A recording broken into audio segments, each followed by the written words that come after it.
When I was a student at the seminary, I found a history of Rodfei Zedek by Carol Krukoff called Rodfei Zedek, The First 100 Years. Rodfei Zedek was founded in 1874 by Jews who had come over through England and Scotland. So they had brogues. They were Jews who had brogues already, and they were in Canaryville, which was the stockyards area. The congregation prospered, and they moved to Michigan Avenue around 48th Street. They took over a church there, and then they came into Hyde Park in the early 1920s. And they had a Rabbi Daskal, who was a graduate of what's now the Hebrew Theological College, Orthodox, and referred to Rodfei Zedek as an aristocratic Orthodox congregation. And it was a modern Orthodox congregation for all intents and purposes until the 1940s, when the leadership wanted to affiliate with the Jewish Theological Seminary and have mixed seating. It was very, what they call facetiously today, high church, old-fashioned, serious, a little bit austere, very, very formal, but very dignified. And somehow, with all that austerity, there was still a warmth and a friendliness. The old-timers who built this synagogue, the big families, were all in attendance in all their generations, and they were friendly and warm, and it was a good place to be. When I first came to Rodfei Zedek, well, I remember that the congregation itself, the building itself, was just awesome. We had seating for 1,000 permanent people. That was really stupendous. I think it was overwhelming. My family came to Hyde Park in 1969. They must have been members of Rodfei Zedek from the beginning, because I had my baby naming here, is what the story is. It was in the old big building, and so we were here from then on. I had my bat mitzvah, my wedding, all of my children's baby namings, and the first bat mitzvah here. I can still remember the sound that our feet would make coming into the old sanctuary. I had my bat mitzvah here in 1984, Kedoshim, April 28th, 1984. I also remember having assigned seats for the high holidays. I remember it was a big deal in those days. You had assigned seating for the holidays. Everybody had a ticket, and their ticket had a seat number. It had to be in your seat number, and this was a big deal. It was known for its traditionalism, had a full reading of the Torah, very traditional prayers, and that I felt obligated to keep.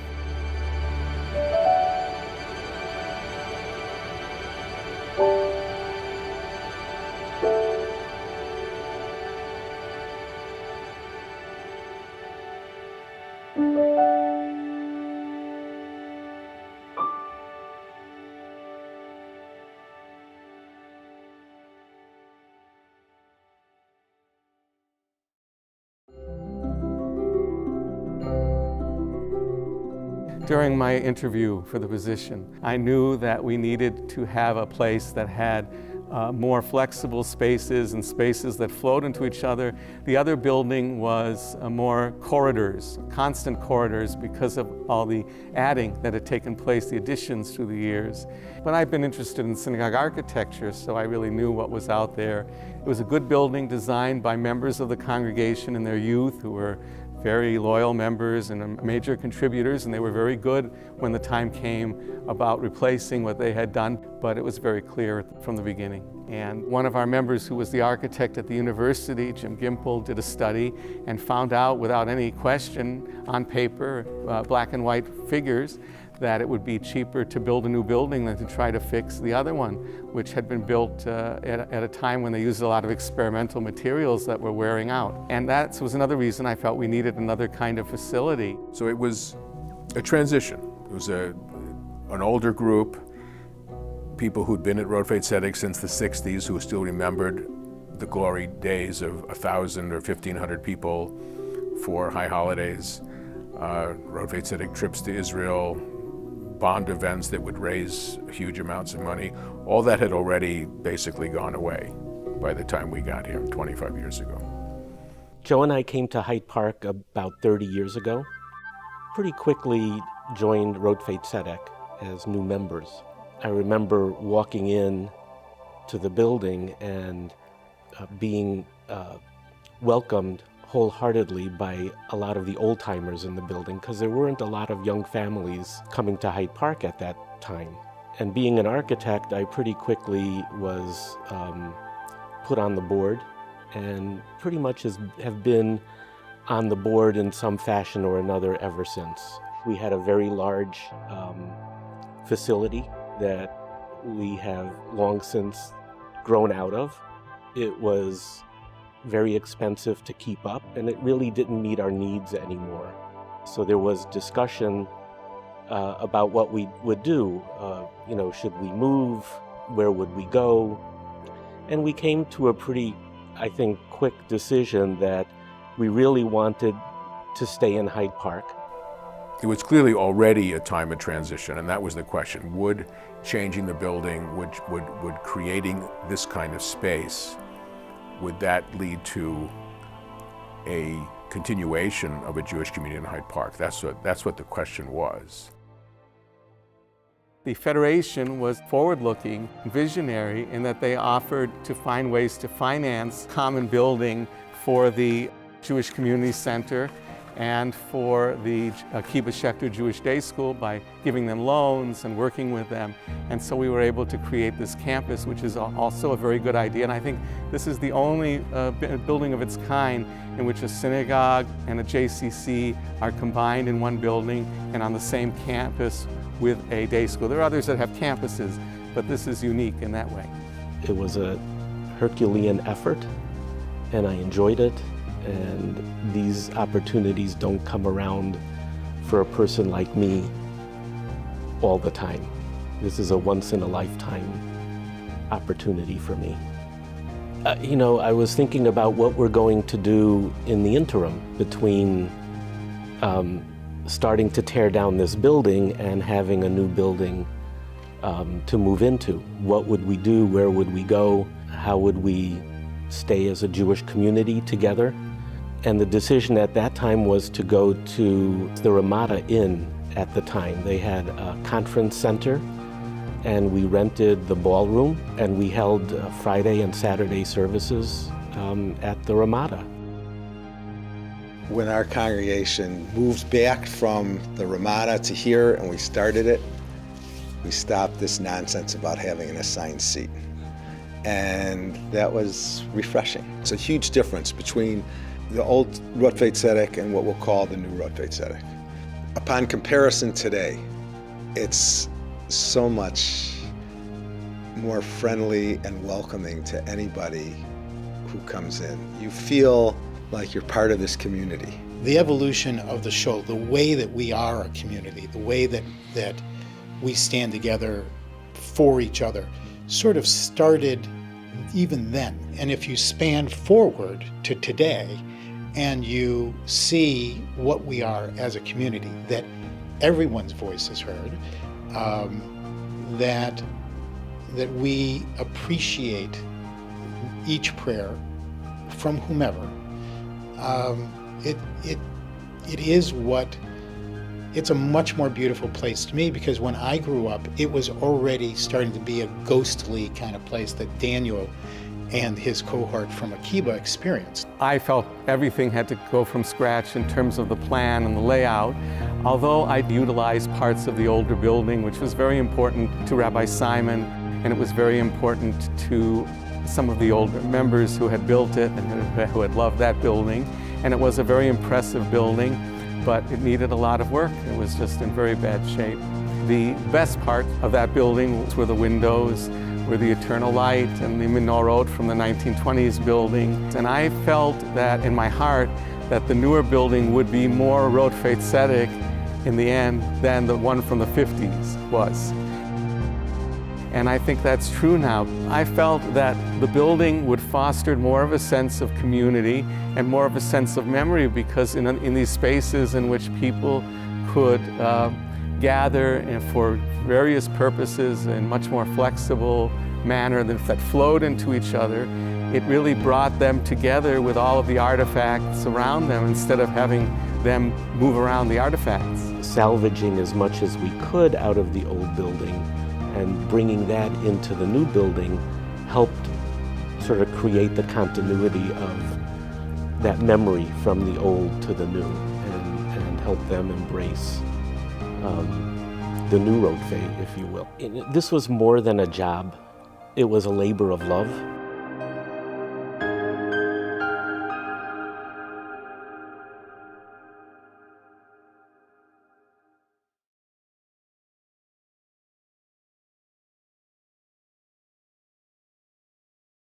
We came to a Rosh Hashanah service when Hannah was really little, and there was nothing for kids. I had just come back from a 1.5 years in Israel, and it was really important to me that we have a Jewish life here in Chicago.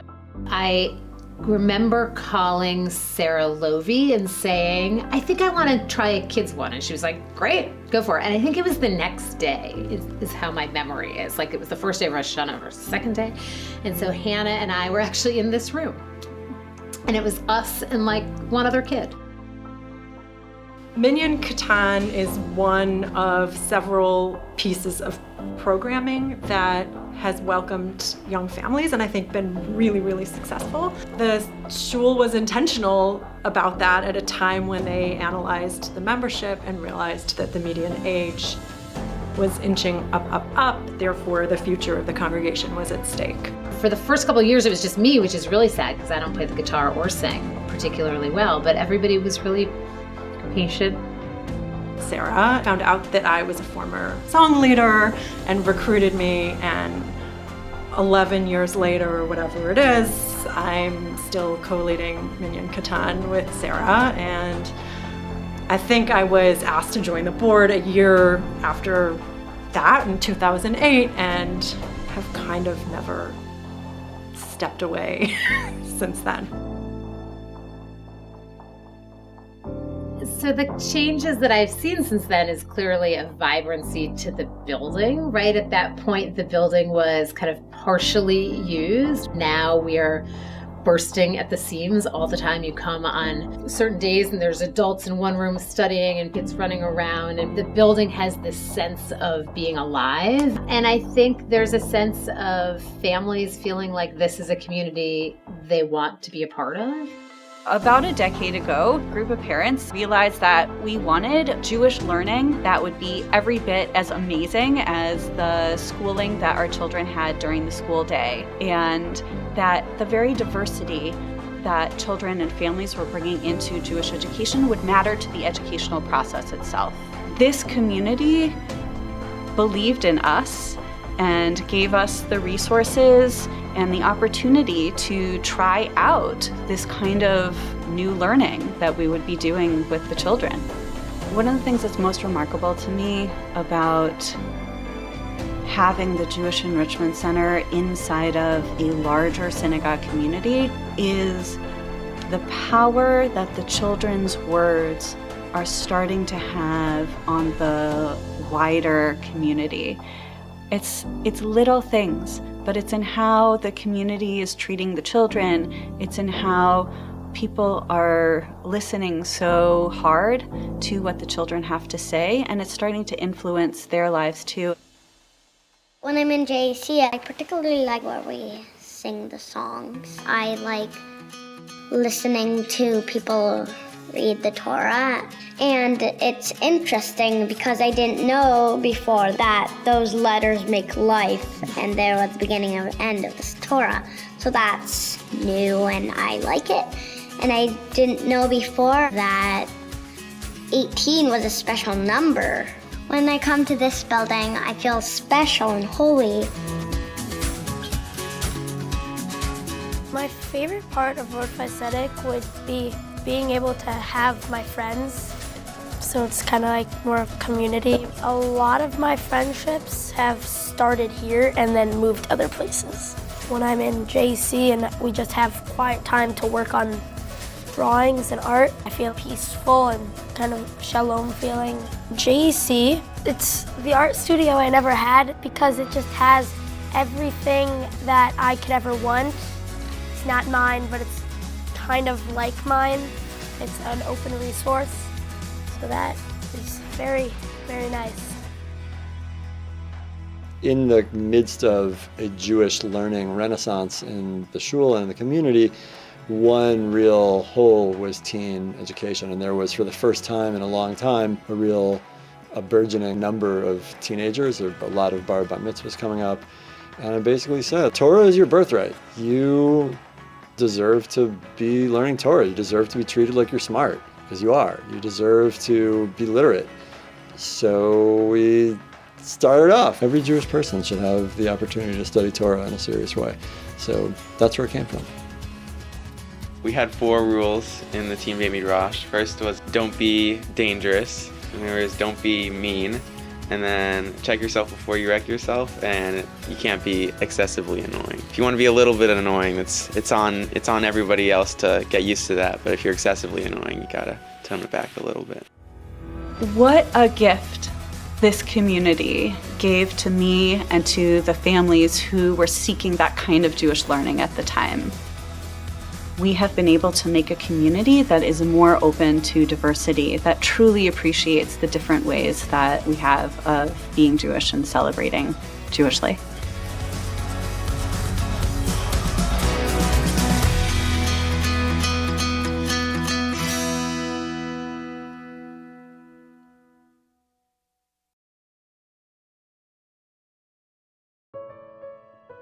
When I first started, there was sort of an older group and a fledgling younger group. And it was wonderful to see those young families just kind of starting to come. I think now we really see a wide range of ages and perspectives and orientations. And it's really, really gratifying to see something special that's happening. I think that what makes Rodfei Zedek very special today, and where the success that we see now, the growth in membership of young people coming, of people of all kinds of different backgrounds, students from the university coming and being devoted members, started with Rachel and then took a major leap with Rabbi Minkus coming here. You could feel the change immediately. I felt the potential in the space that I could really branch out and experiment with different kinds of leadership and music and exploration and involvement and community building. I think one thread that has continued, maybe even more so than before, is how warm and accepting people are, and how I think we've come to be known as the welcoming community, and it's really great. It feels really good. The Rodfei Zedek community for me at this point in my life is extremely important. Having lost both of my parents in the last 5 years, it's a place where I've developed relationships with people who are in the generation that's older than I am. And it feels like just a comfortable place to come and be Jewish. I think when we came into the new building, I think it was a new beginning for many people.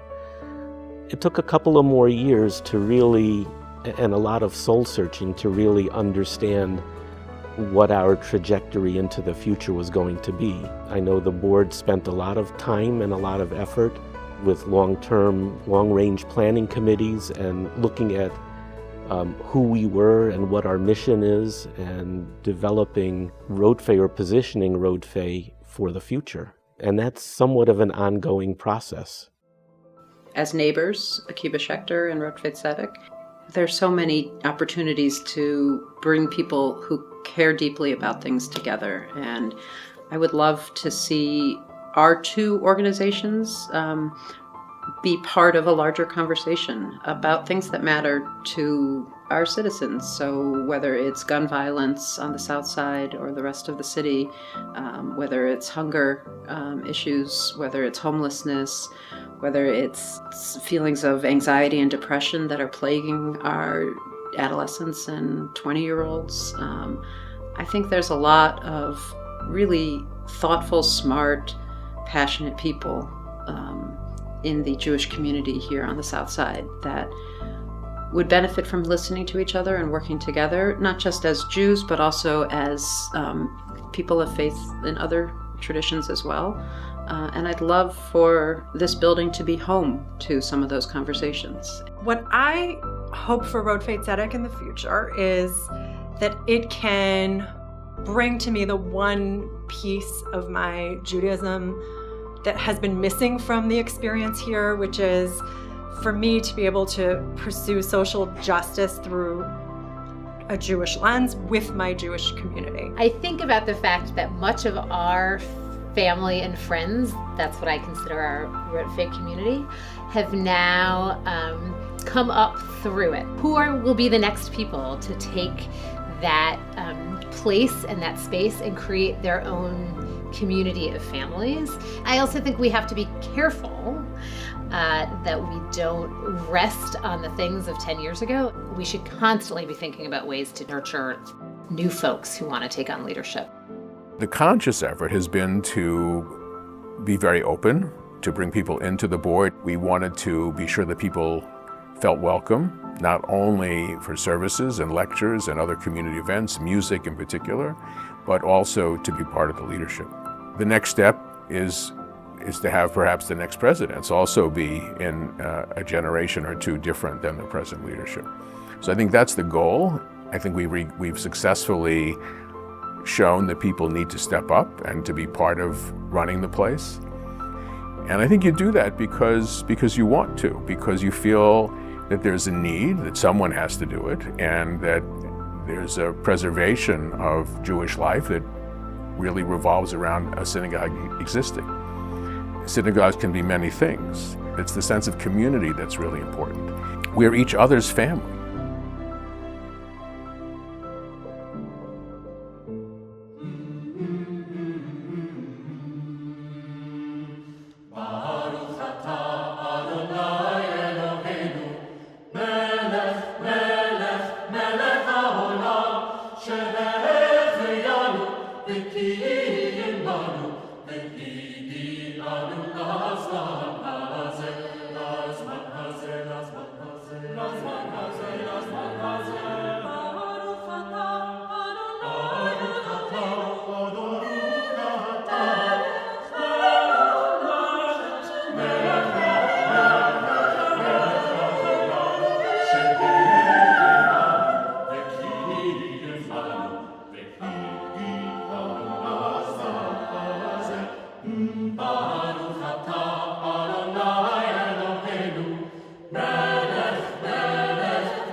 From day to day, from week to week, the time just seems to fly.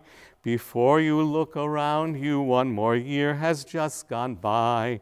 It's fun to get together, it's so wonderful to be at this great gathering of the Rodfei Zedek family. Rodfei Zedek, Rodfei Zedek, Rodfei Zedek is good enough for me. Rodfei Zedek, Rodfei Zedek, Rodfei Zedek is good enough for me.